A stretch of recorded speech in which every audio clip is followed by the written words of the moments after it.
Bismillahirrahmanirrahim. Mari kita belajar memaknai kitab Safinah. Bab tentang jamaah atau syaratnya makmum, syaratnya berjamaah ya. Bismillahirrahmanirrahim. Qala al-musannifu rahimahullahu ta'ala.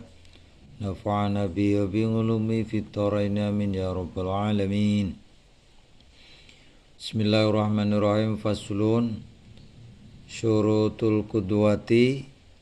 Faslun utawi iki kono anggit fasal suwijing ibarate fasal syurutul qudwati utawi pira-pira syarate dadi makmum.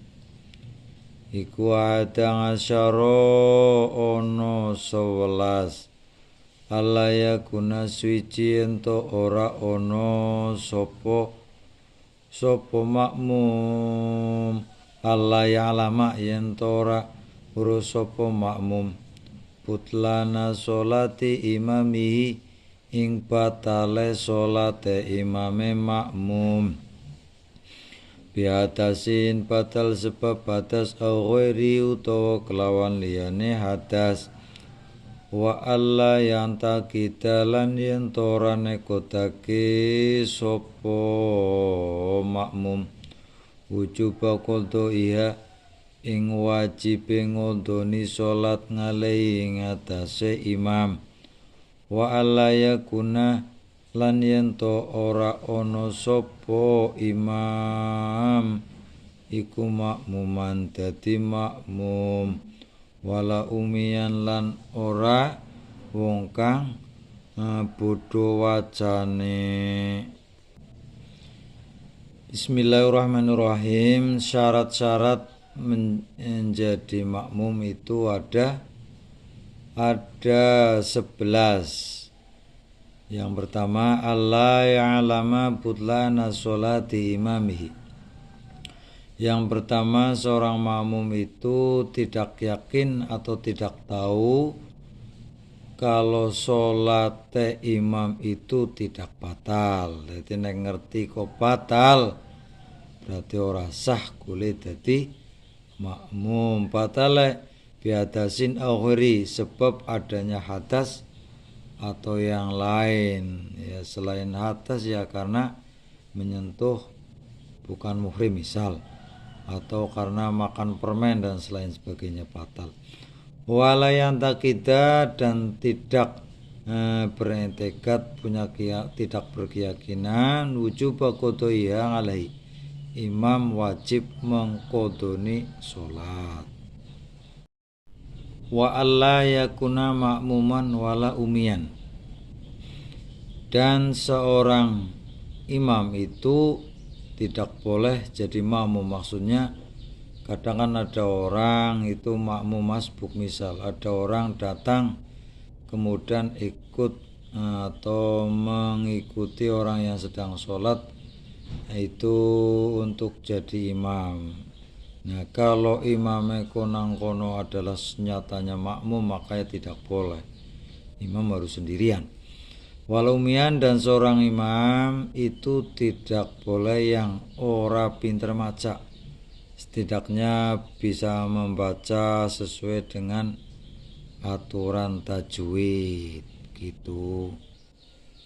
Wa alla yataquddama lan yen toran dingini sapa makmum alaihi ngatasé imam fil mauqifing dalem ngon ngadeg.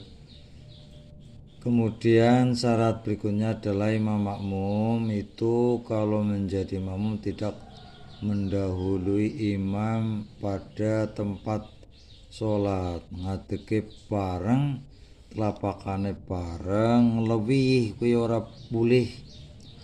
Tapi nek bareng pas ya ora apa-apa. Ngelewihi selangkah utawa yang jelas lebih ke depan daripada imam. Artinya makmumnya kelewih maju itu tidak boleh gitu.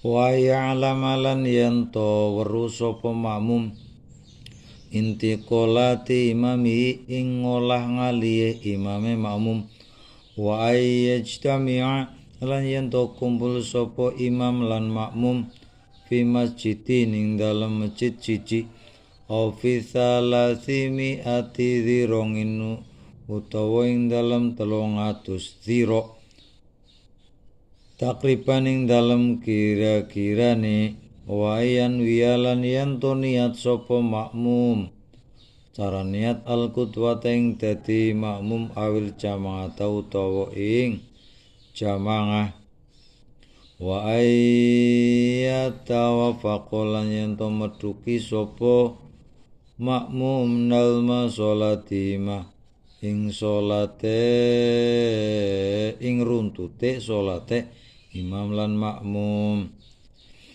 Adapun syarat yang keenam adalah wa yang lama intiqolati imami, seorang makmum itu harus tahu ngolah ngali imam, harus tahu pergerakan imam. Imam ruku ya tahu, imam sujud ya tahu. Wa yajtami'a fi masjidin, dan antara makmum dan imam itu harus kumpul dalam satu masjid, tidak boleh satu di masjid utara, satu di masjid selatan, itu tidak boleh. Sedikit cerita, dulu saya pernah saat kecil ya, belum tahu aturan sholat jamaah. Itu saat sekira umur kelas 3 lah SD itu, saya mendengarkan sholat jamaah di radio. Zaman dulu itu radio belum banyak HP, belum ada. Sekitar tahun 80-an. Itu saya makmum pada suara radio. Itu sholat Jumat itu kan ada radionya, ada radio yang sholat Jumat. Itu saya di situ. Kenapa? Saking belum tahunya. Nah, kalau sholat jamaah itu harus kumpul satu tempat. Saya sholat jamaah pada radio. Au fi salasati mi'ati dirongin, atau kumpulnya kalau tidak satu masjid adalah ada jarak. Misalnya ya di lapangan atau di mana lah. Ada jarak dari imam dan makmum itu salasi mi'ati dirongin. 300 dzira, itu dulu sudah pernah disampaikan. 1 dzira itu adalah lengan tangan manusia secara umum, bukan yang cepol atau yang panjang banget. Kurang lebih ya 80 cm lah, semeter enggak ada sih. 300 dzira berarti kurang lebih 300 meter, kurang lebihnya. Kurang dari 300 meter atau lebih dari 250 meter ya, begitu ya. Jaraknya kurang lebih seperti itu kalau tidak di masjid. Takriban ini dalam perkiraan, tidak harus pas. Jarak 300 dzira atau 250 meter itu kira-kira, tidak harus persis. Sama dengan itu menghadap kiblat. Itu menghadap kiblat itu tidak harus persis, yang penting kira-kiranya menghadap kiblat, ora kudu persis banget. Wayan wiyal qudwata, dan syarat yang ke berapa tadi? Syarat yang ke-8 adalah makmum itu harus niatnya adalah al-qudwah,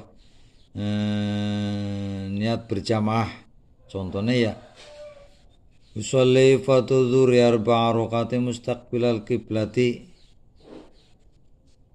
qudwatan, atau awil jamaah atau jama'atan lillahi ta'ala, qudwatan lillahi ta'ala. Wayan wiya, dan syarat yang ke-9 adalah wa ayyatawafaqo nalma sholatima, antara sholatnya imam dan makmum itu harus metuki runtute keduanya aja ora bareng, harus sesuai sholatnya. Misalnya sholat antara zuhur, jadi zuhur ya karo zuhur aja, zuhur karo ngasar dan seterusnya, jadi sholatnya kepada lah, ora beda-beda. Itu tidak boleh ada perbedaan dalam jenis sholat. Wa ayatafaqo alma sholatihima. Wa alla yukhallifahu lan yantora nulayani utawa bedani sapa makmum ing imam fi sunatin ing dalam sunat fahisyatal mukhalafati kelawan bangete nulayani.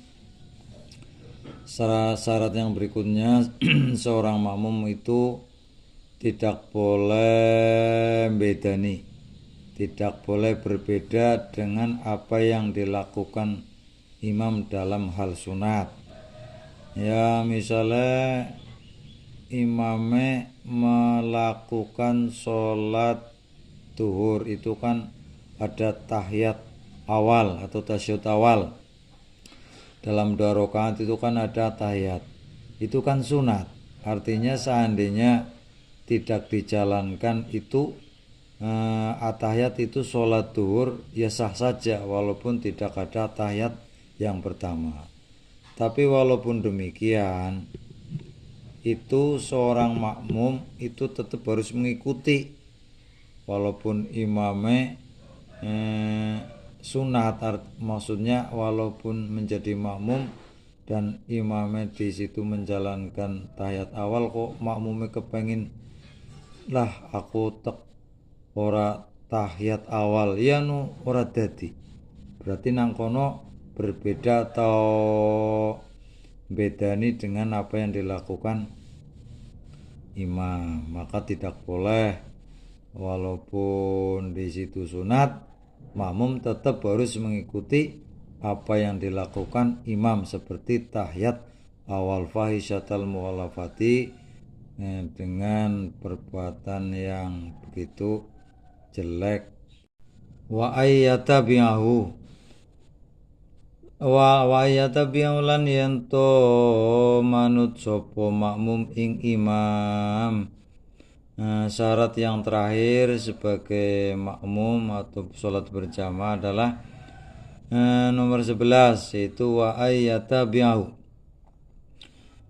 Seorang makmum itu harus mengikuti imam. Maksudnya contohnya adalah kalau imam takbir itu jangan didahului. Misalnya imam Allahu Akbar, baru setelah itu makmum mengikuti Allahu Akbar. Jangan sampai makmum dulu takbir kemudian imam takbir, itu tidak boleh. Apalagi nang kono disiti iki lho.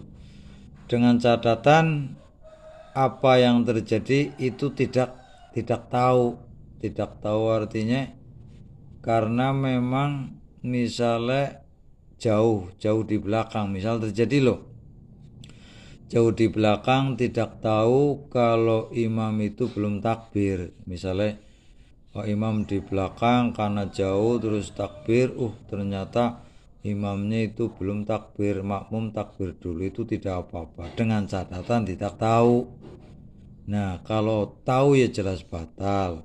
Wa ayatabi'ahu harus mengikuti imam, tidak boleh mendahului imam. Jadi ini seandainya di situ kombarengi juga nangkono berbahaya, tetap harus berbahaya, maksudnya bisa merusak jamaah, ya ora sah sholatnya karena nangkono jadi makmum malah barengi itu bisa berbahaya atau bisa menjadikan tidak sah.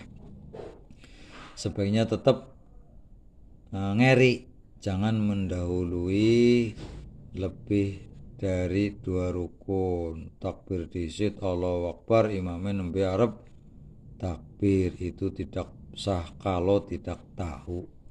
Kalau ternyata tahu ya sah-sah saja. Kalau tahu ya tidak sah. Kalau tidak tahu sah, kalau tahu itu tidak sah.